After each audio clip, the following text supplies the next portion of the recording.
जेकबाबाद का ख़बर शामिल कंदासीं। गुलाम हुसैन जखरानी की रिपोर्ट मुताबिक जेकबाबाद में JUI जे वफ़द नए SSP सदाम हुसैन ख़ास के लिए सां मुलाक़ात, लेडी पोलियो वर्कर सां ज़्यादती केस ऐं अवाम खे तहफ़्फ़ुज़ ऐं अमन फराहम करणु तरजीह आहे। SSP ख़बर मूजिब जमियत उलमा इस्लाम जो वफ़द JUI जे ज़िले अमीर डॉक्टर H अंसारी जी अगवानी में नए SSP सदाम हुसैन ख़ास के लिए सां संदस ऑफिस में मुलाक़ात की। वफ़द में JUI तालके जेकबाबाद जो अमीर मौलाना अब्दुल जब्बार रिंद, चाकर खान जखरानी, कारी दिलबर कुंडानी, ताज अमरोटी, मुआविया बंगलानी भी मौजूद हुआ। वफ़द मुख्तलिफ़ 10 नुकाती मेमोरेंडम लिखत में पेश कया ऐं उन्हनि मसइलनि में अमन अमान, पोलियो, औरत सां ज़्यादती, JUI अगवाननि खे अगवा जी कोशिश ऐं फुरन सिंध ऐं बलूचिस्तान जे संगम हुजण सबबि ख़रीदो फ़रोख्त लाइ ईंदड़नि खे पुलिस पारां तंग करण खां मुआशी हब ऐं बिज़नेस तबाह थी रहियो आहे।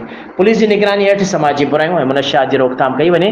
आदमशुमारी वधण सबबि मिड सिटीअ में वन वे करणु, होटलुनि ते केमिकल वारी चांहि, आइस ऐं मुनशियात जी बंदिश जो मुतालबो कया।